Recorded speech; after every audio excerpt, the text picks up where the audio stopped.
In this video, I'm going to be showing you how I moved my entire Lego collection from Detroit to Kansas City. Over 500 new sealed sets and my entire personal collection. How did I do it? What tips and tricks are you going to know to move your entire Lego collection? And what are some things that I learned along the way? You ready? Let's jump into it. Behind me, you see an entire wall of cardboard boxes. Every single one of these cardboard boxes is filled with Lego sets. I'm going to show you the inside of a few of these boxes and give you some tips and tricks on how to move an entire sealed Lego collection, whether you're doing that for investing, buying and selling, or you're just a builder at heart. How do you move your sealed Lego sets and what are the best ways to do it? So one thing that I learned, or something that I would have done differently, is I would have actually used a uniform cardboard box for every single Lego set. I'm going to pull one of these boxes out behind me so you can kind of see what I did with these specific large Walmart boxes. Alright, here's one of the boxes. These are actually moving boxes that you can purchase from Walmart or Walmart.com. The dimensions on this box is 24 by 16 by 19. If I would do this thing completely differently, I would put every single Lego set in one of these boxes.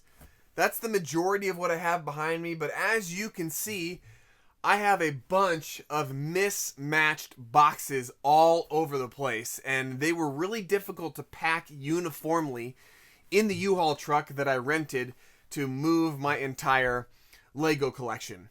I would have chose these boxes, one, because they're very sturdy, and they fit every single size of Lego set. They fit the 71043 Hogwarts Castle. They fit really well on like the smaller 19 by 15 by 4 size boxes. And I'm going to show you what I packed inside this box specifically so you can see how well some of these Lego sets were packed. So inside this box right here, I had 2 corner garages and 1 Ninjago City Gardens. Now the corner garages are much thinner.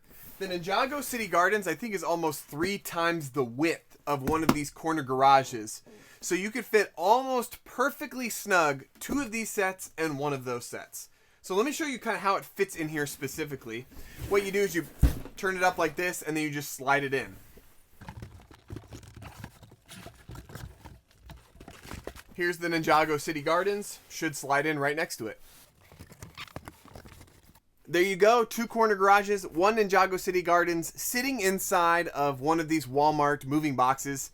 Again, that's the dimensions are 24 by 16 by 19 on one of these boxes.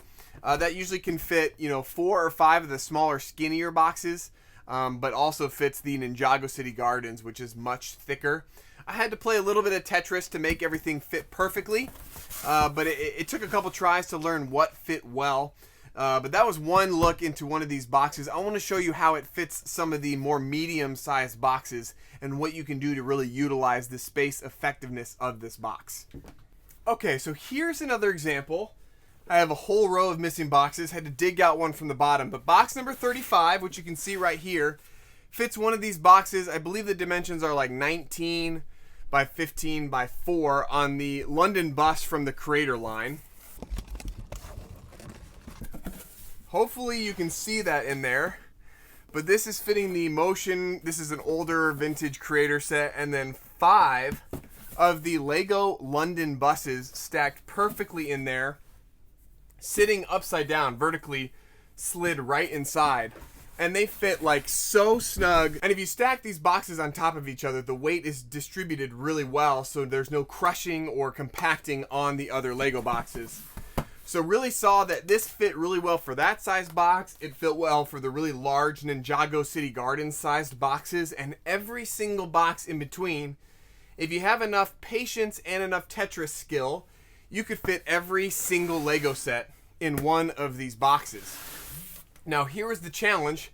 When I was packing up, I didn't have enough of these boxes. They were really hard to find at my local stores, and sometimes the shipping time was 5 to 10 days from Walmart to get these. So I had to make do with what I had, but going back, I would have bought these universally. If you're interested, the link to this box is in the description below. You can check it out. I believe they're like $2. So if you can find them in your local store or shipping to your house, This is the best box to transport. You can also get them in heavy duty, which are like $1.50 more. Probably a better bet if you're going to be storing them like this long term. But just traveling for 2 days across the country, these boxes did great. So that's tip number 1. Buy these boxes. They did really well for transporting Lego sets. Let me jump over to like a couple other tips on things that I learned when transporting my Lego sets. Another thing that I found to be extremely helpful when moving my entire Lego collection was having a really accurate inventory system on Excel or some sort of inventory management system that allowed me to accurately track how many of each Lego set I had and exactly which shelving unit or box number that Lego set was in. So as you can see behind me, box number 78 or box number 76. Got box number 44 right here, box number 45.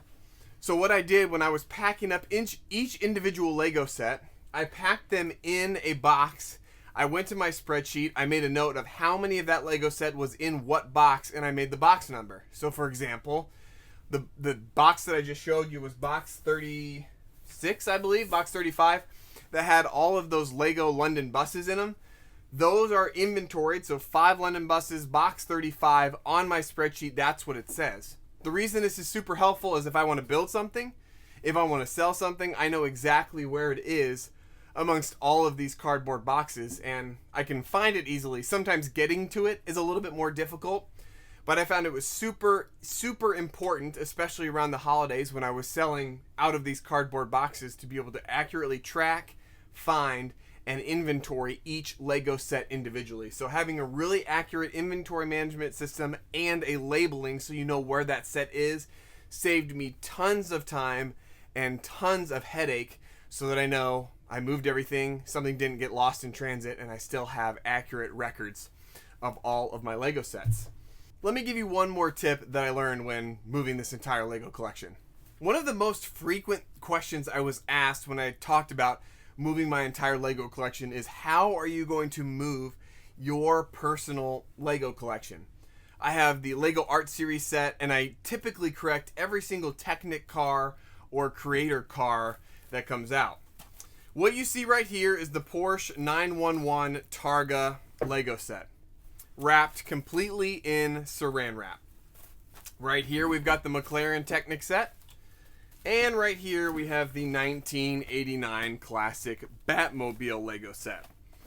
These sets are wrapped in plastic wrap because as much as I love building, I don't feel like I had the time once I moved to rebuild my entire Lego collection, which has up to this point taken me at least 50 to 80 hours to build since I've started. So I wanted to be able to just wrap them up and display them again. Of course, they're still currently wrapped in saran wrap, as I'm still finding places to display and how I'm going to hang these Lego sets in our new space. But right now, this is how they sit. And to be honest, this is how they stayed.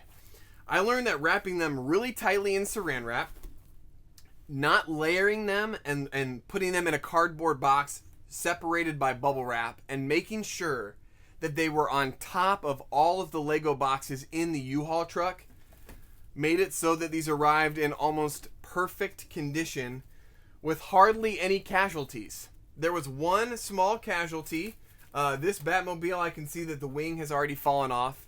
And then on another one of my Creator cars, I believe it was the 10220, the Volkswagen camper van.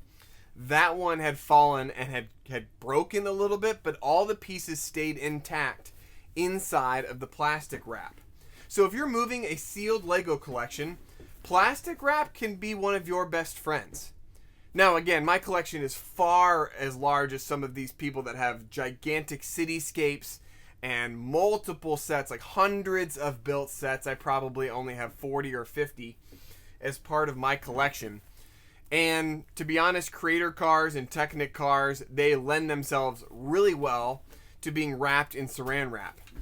If you have something like the Black Pearl or the Queen Anne's Revenge, which are also part of my personal collection, those sets definitely had to be broken down.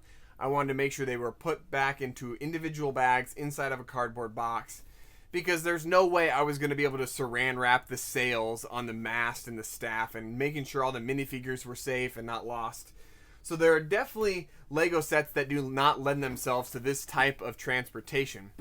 But larger Star Wars ships, I've seen people wrap the Death Star completely in saran wrap and take off those little yellow beams that come out of the center disc. This is a really friendly tool when using to move your entire built Lego collection, so you don't have to rebuild and spend another 100 hours redoing your Lego collection. So those are a few tips and tricks that I learned along the way. We packed it in a 15-foot U-Haul truck. It was almost packed nearly to the brim. Of course, there were still some things from our house that we shoved in between there, mattresses and a few other things, clothes and like that. But so those are some of my tips. If you ever have a chance to move your entire Lego collection and you're debating, what do I do with this? Do I sell it? I was motivated to sell it just to save myself the work, but I knew if I sold it, I would just be taking pennies for what I've invested into some of these sealed sets and into my personal collection. So I said, all right, I'm going to grit and bear it. I'm going to pack it up. So here's the 3 tips. Use the same cardboard box. It doesn't necessarily have to be this cardboard box, but I would recommend that you use something like this that's uniform in its style and is relatively strong, so that you can stack them really well inside of the U-Haul truck, and then wherever you end up relocating to, they sit really well once they are on location. The second tip was to make sure you have a really healthy inventory management system set up with an accurate location or box number for where that Lego set is packed, so that you can find it once you move. And the last is to utilize saran wrap when wrapping your used Lego sets so that they don't break during transit. I had really great success with that, and I'm hoping that soon I can unwrap these sets and re-display them around my basement or at the new house that we're hoping to buy sometime here in the next couple months. So those are a few of my tips. I'm so excited you guys got to go on this journey with me. I hope it helps some of you when it comes to moving your Lego collection at some point. For those that are into investing and buying and selling, I've probably maxed out the amount of space that I have for buying new sealed sets to sell. So I'm starting to get a little bit constrained on my space, but hoping that I can find some alternative solutions and begin to sell some of my collection so that I can buy more sets to continue my investment. As always, y'all, it's Jake from Jake's Bricks signing off. We'll see ya.